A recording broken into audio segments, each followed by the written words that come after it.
Good morning. Good morning.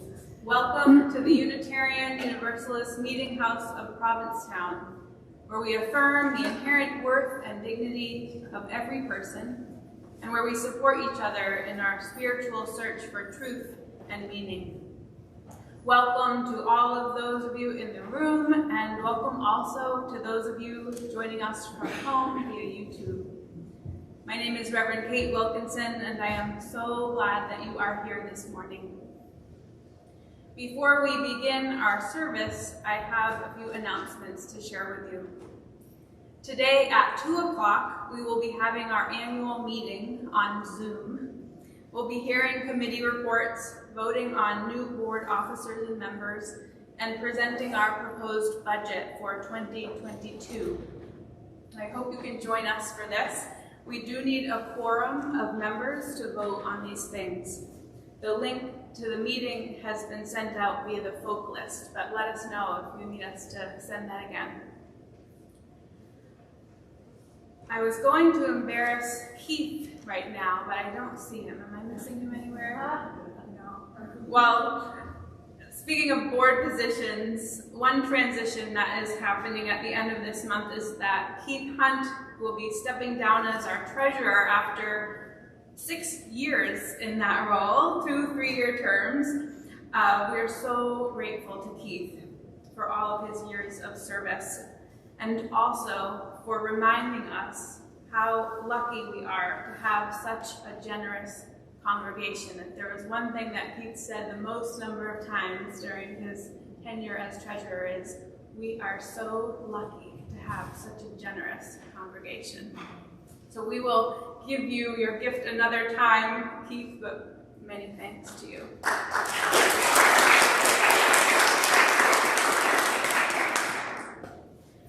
Let's take a moment now to affirm our Meetinghouse covenant. Since we don't have a printed order of service this morning, we'll do it call and response style, where I say a line and then you can say it back to me. Love is the spirit of this meeting house. Love is the spirit of this meeting house. This is our great covenant. This is our great covenant. To dwell together in peace. To dwell together in peace. To seek the truth in love. To seek the truth in love. And to help one another. And to help one another. This is a season for lighting candles. It is universal, this need to create meaningful light in the darkness. And so throughout the month of December, we will be observing rituals of light. And this morning, we light our chalice, our Advent wreath, and our menorah, joining together the many strands of tradition that create our faith community. But before we do that, I see that Mr. Hunt just walked into the room.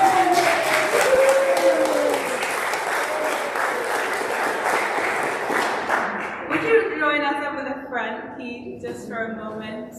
We have something for you. We sang your praises earlier. I hope your ears are ringing. So we know that stepping down as treasurer means that you'll have a lot more time for your other love, gardening.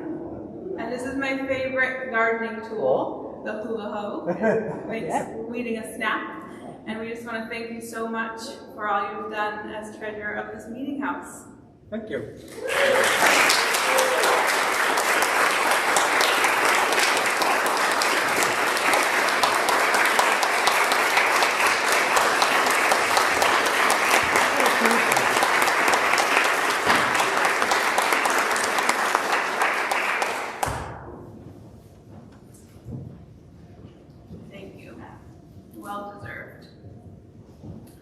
This week, my colleague, Sarah Lindsay, was sitting in a coffee shop reading the words of a mother whose daughter was at the school in Michigan where 4 people were killed and many more injured in the latest tragic school shooting. She was moved to write these opening words, which I will read as Jen lights our chalice this morning. We also light 2 candles on our Advent wreath, one for hope and one for peace. Both are dearly needed. As we light candles here in the meeting house, I invite those of you joining from home to light a candle wherever you are. In that way, we can feel connected even while we are apart. December 2021 by Reverend Sarah Lindsay. The season of light has begun. Candles in windows, the world ablaze with twinkling lights that insist on hope and happiness, even in a time that is cold and bleak. Around us, the world presses, insisting on death and on hurt. Disease tearing through communities, bullets tearing through children, judgment tearing through bodies that bring life, hunger and lack and greed tearing the world apart. And day after day, as the night deepens, tears press through eyes that have seen too much, known too much grief and sorrow, pressed from bodies that have so little left to give beyond the tears that say more than words ever could. The heart aches, the heart breaks. Hope is hard to hold on to. Possibility seems a million miles away. Just a hint of the promise that once was, like the light of the stars we catch in the dark, dead already, beyond our knowing. Joy is hard to hold on to. And yet each night again we take the shamash and we light candles, small flames, one by one, defiant, free. Each night again we flip the switch that illuminates a pine, hundreds of tiny lights, abundant, joyful. Each night we bring the stars into our homes. We take the old ancient wisdom, no matter how this time wants to make it fade, and we hold it fast, declaring with each flicker that in spite of it all, even when we can barely catch it, hope exists. Declaring with each flicker that in spite of it all, even when the tears can't stop falling, joy exists. With each of the millions of lights we kindle, determination comes.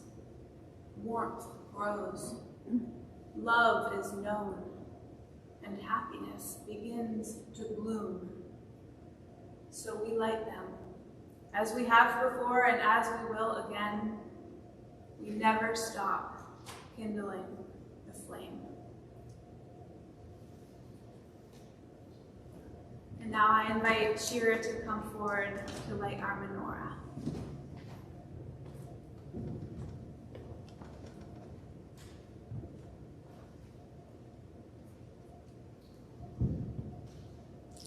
Hello, I'm Shira Kavon.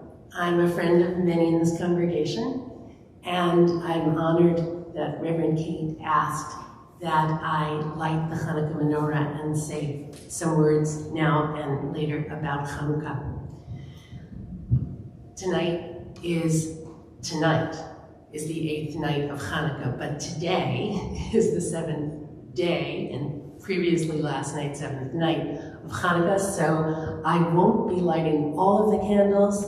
We're at the penultimate day. We're at the 7th candle. And if you are lighting at home, tonight light your 8th candle. I'm going to sing the blessings, and then after each of the blessings, I'll give you a brief translation.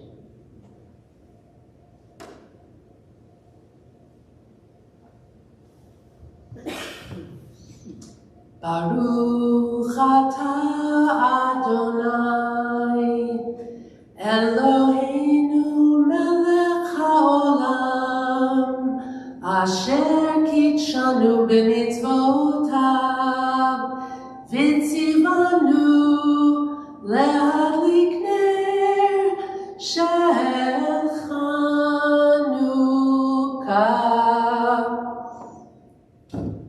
We bless the Creator for commanding us to light the lights of Hanukkah.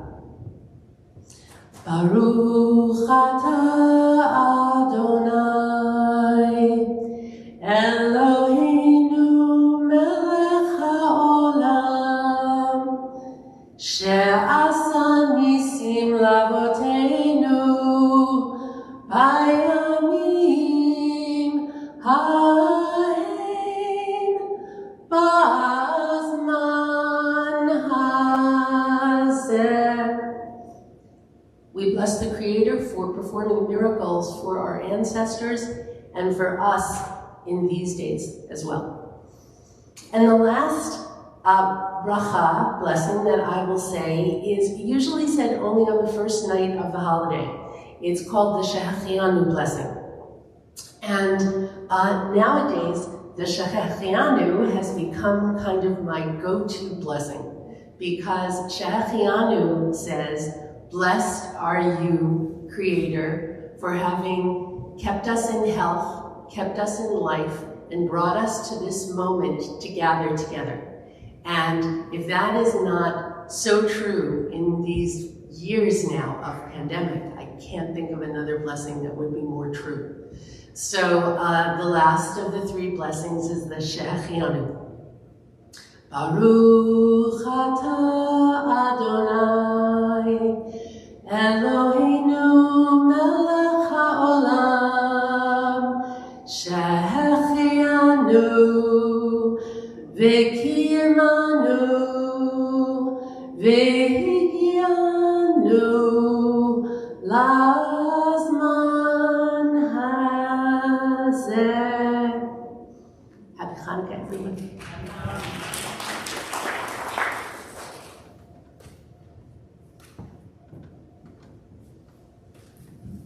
So much, Shira. Our meditation this morning comes from J. Michelson, who invites us into a seeing meditation inspired by the lights of the menorah. And of course, the seeing can also be done in the mind's eye.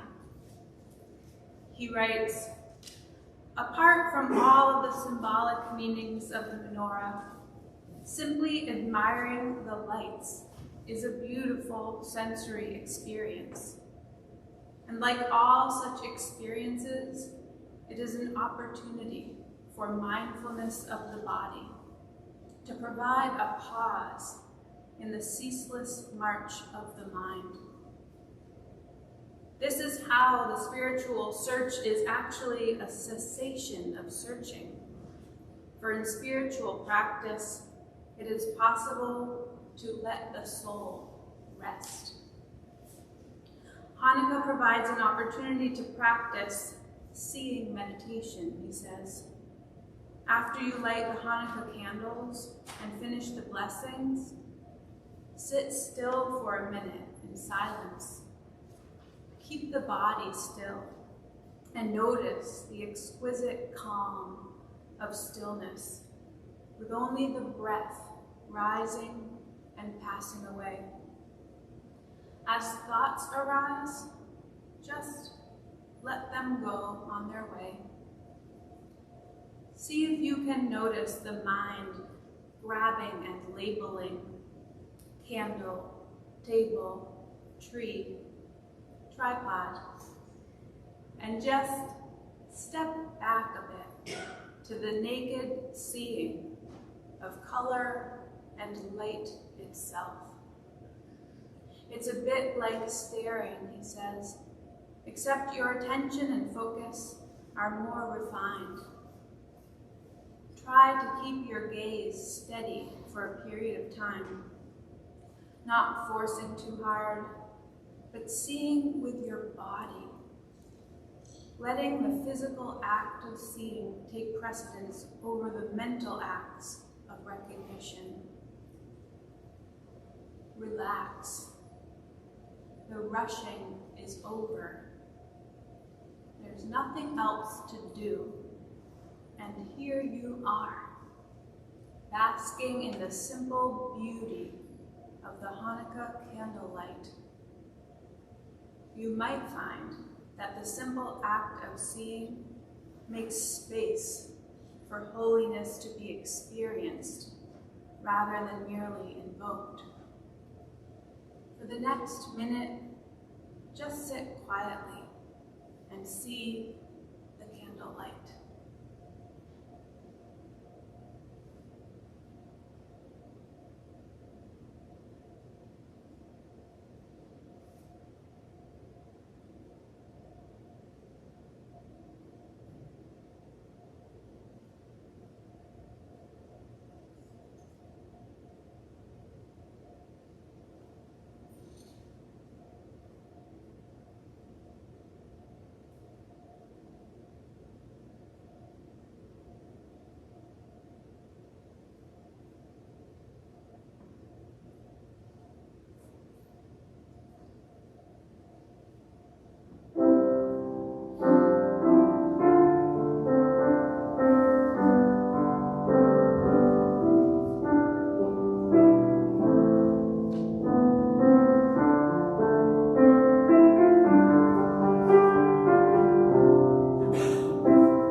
Two Things About the Light of Hanukkah by Kendall Gibbons. First, put away the sewing. Set down the clock that is losing time and needs to be adjusted. The bank statements to be reconciled, the penmanship and spelling exercises to complete, the dried beans to sort by size. Look at the light. It is not to be spent in diligence, dutifully illuminating tasks, but seen. From the eye to the mind, to the memory, to the heart, to the soul. From beauty to gratitude, to faith. Praise the light and the source of light. Be inspired. Do not use the light. Do not lose the holiness of this moment in the press of ought to be done. It is forbidden to work by the light of these candles. Would you burn your lover's last letter for kindling? Watch the glow like jewels against the velvet of night sky. Waste this light in awe, as in the ancient temple, it is said they burned the oil, profligate for reverence and thanks. Blessed is the shaping of our lives by commandment and memory. Blessed is the light. Second, put the lamp in a window, in a doorway, on a balcony, in the front yard, on the village green, in Times Square. Release its beauty to the public view. Do not hoard the light. It is not yours to gloat over in private. Wherever, whenever it is safe, announce the miracle. Invite the neighborhood to remember with you. Perhaps next door they only half recall the story from some dim childhood ritual. Perhaps your 4 flames, then 5, then 6, might wake their dedication anew. Or, in a city of 1,000 names for God, or none at all, those faithful candles might remind the hurried and the fallen, the defeated of heart, that beauty is yet possible, that the intention of higher purpose endures. Even to rouse the captive mind to curiosity. What's the story with those lights? Is an opening for the work of spirit. Testify. Let the tongues of flame bear witness to the world that miracles abound and joy abides. Blessed is the heritage of freedom. Blessed is the custom that illuminates our common darkness. Blessed is the sharing of the light.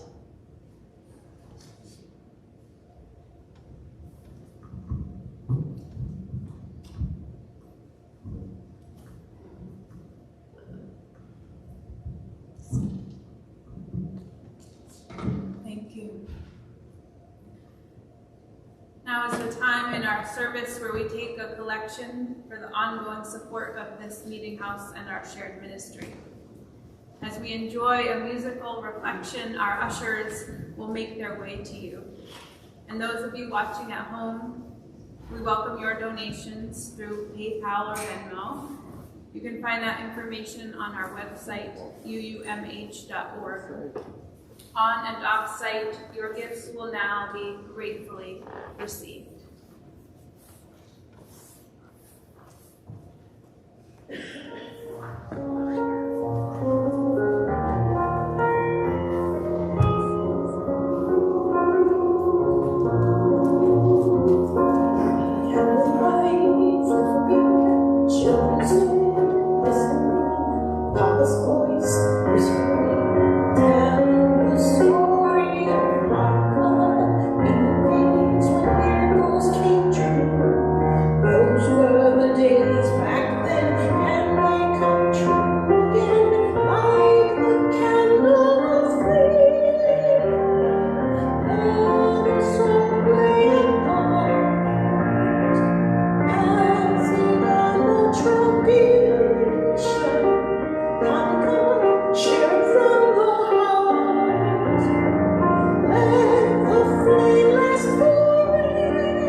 It's 200 BCE, and a change in leadership brings an end to religious freedom for the Jewish people. Antiochus, the king of Syria, orders his soldiers to seize the temple in Jerusalem and rededicate it to the worship of Zeus. He orders all Jews to worship Greek gods and declares that observance of Judaism is to be punishable by death. A small group of rebels hide in the mountains rather than comply, and other Jews wishing to fight against the Greeks join them. This group, known as the Maccabees, grows and begins to fight. It takes years, but eventually they succeed in retaking their land from the Greeks, and they return to the temple in Jerusalem. But the temple has been defiled.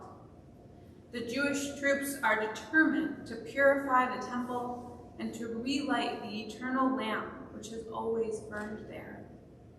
But the oil too has been defiled. They find just one clean barrel, enough for just one night of light.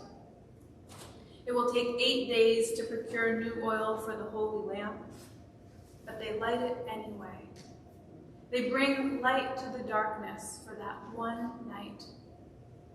Miraculously, the oil burns for 8 nights. This is one of the stories that we retell each year during this season of darkness.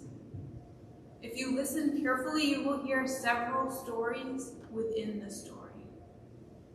First, there is the story of staying true to your religious beliefs in the face of persecution, of going underground to keep the old ways alive.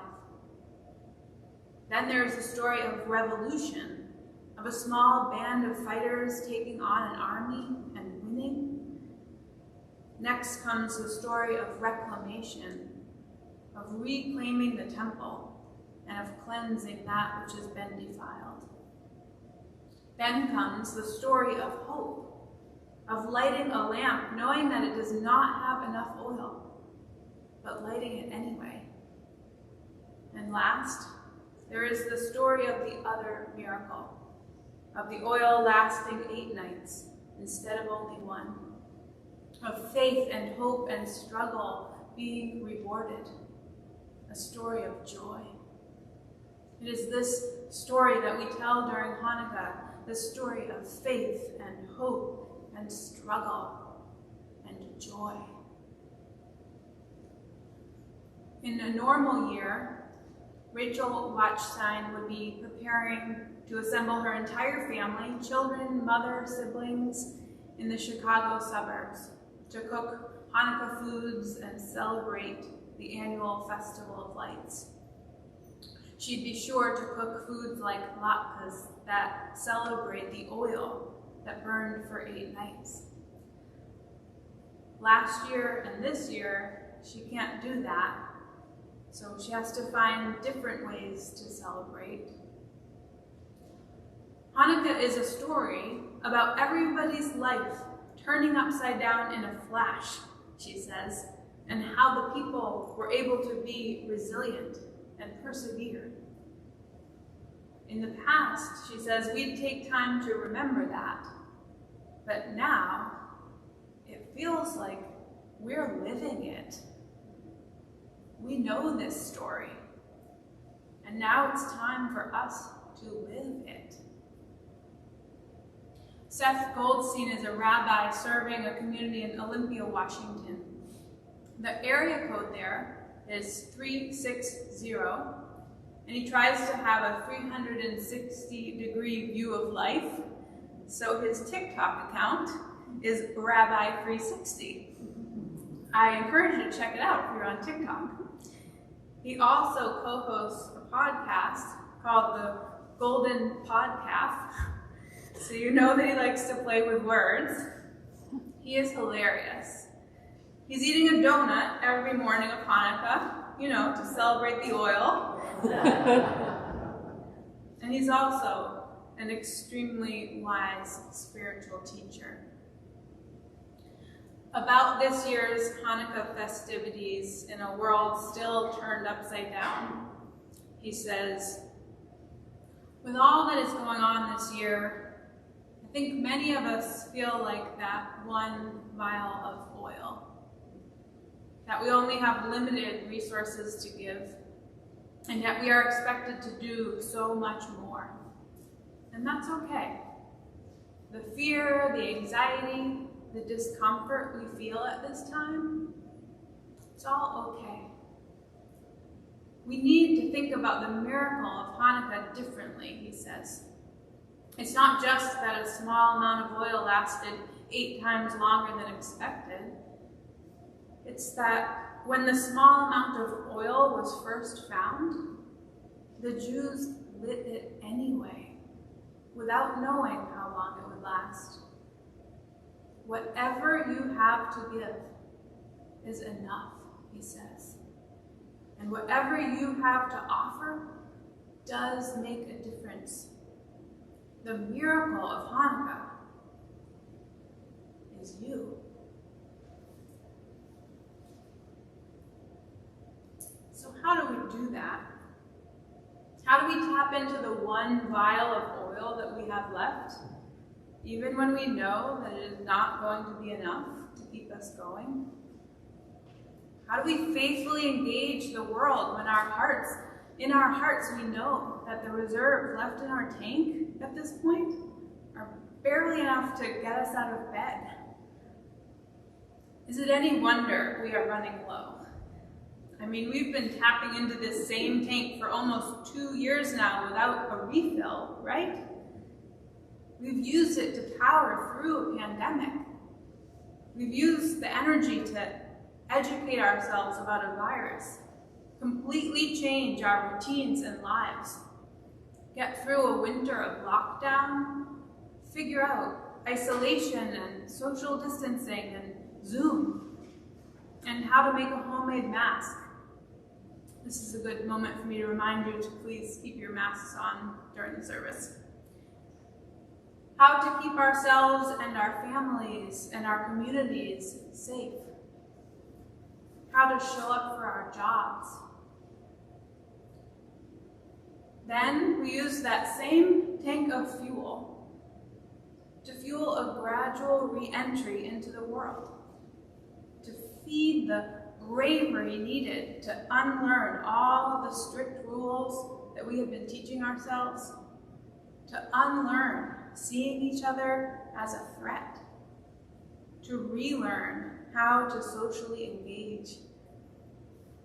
And then, wham, we had to tap into that same fuel to pump the brakes, stop in our tracks, reassess everything once again as breakthrough cases began to appear all around us. We relied on our dwindling energy to guide us in navigating a new world full of gray areas, of choices, of differences of opinion. No longer in this together, we now had to slurp extra fuel just to guide our own conscience, to follow our gut, examine the science, articulate our beliefs and stick to our guns, to navigate family rifts and political divides, to figure out, are they crazy, or am I crazy, or is the world just crazy? Because it feels like we're no longer all living in the same world. On top of this, we're just now letting the grief of a lost year hit us. The grief over 5 million deaths, and the grief of one death so deeply felt, the death of a loved one. And the news doesn't stop coming. It's a constant barrage. Someone gets away with murder, another school shooting, people starving in Afghanistan, asylum seekers being sent back to Mexico, a woman's right to choose systematically being taken away, Omicron. Am I the only one who finds that word so much scarier than Delta? And they want us to get out of bed. They want us to engage that crazy world. They want us to dare engaging each other, not just with empty greetings, but with compassion, with attention, with care. They want us to take the 8th night to ask ourselves, what are my gifts, my blessings, my challenges, my passions? And how can I best offer myself for the benefit of the world? But where will the energy come from for that? There is only one vial left. And this story, this ancient story, is telling us to light it anyway? It can't be right, can it? Surely the smart thing to do would be to conserve it, save it, hide it, hoard it, play small, to use less. But light it? Does it make sense to try to shine in such a broken world? Does it make sense to try to shine when the vessel that holds the oil is so close to empty? Is so imperfect a container? Maybe we'll have the courage to light our last, our only vial of oil, if we can remember that the miracle of Hanukkah is us. Can you do that? Can you think of yourself as a miracle? The Mishkan Shalom Progressive Jewish Community offers these encouraging words. Hanukkah is a call to rededicate the sacred space that is our own being, the sacred space that is our life. Hanukkah is a time to know ourselves as the Mishkan, the sacred dwelling of God, to know ourselves as sacred vessels, each of us formed in our unique way, formed and shaped as we are, so our own unique light can come through and shine in the world. On Hanukkah, we rededicate ourselves to the care of these sacred vessels, not for our own sake, but for the sake of each other and the world. During Hanukkah, we cleanse and purify the temple of our own being. The purification process reveals the new and changing shape of our vessels.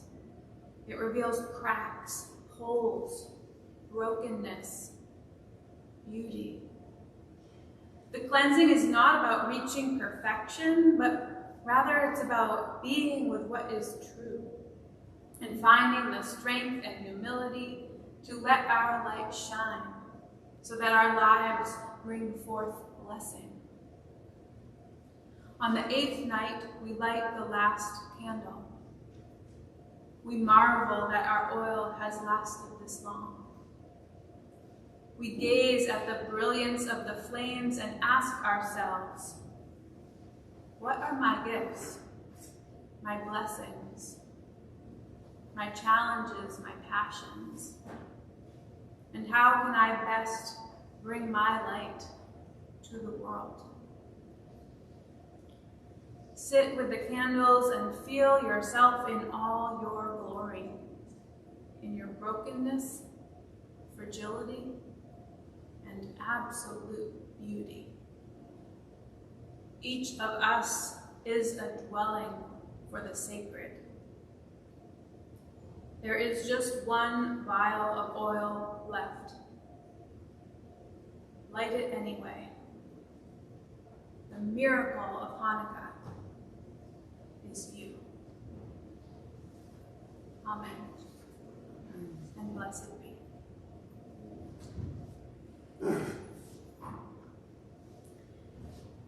It has become our practice to pose a question based on the theme of the service each week. It can be a conversation starter out on the lawn or a topic of sharing at your dinner table. And if you'd like to delve deeper into this question, you can join us on Zoom Tuesday at 5 o'clock. Let us know if you need that link.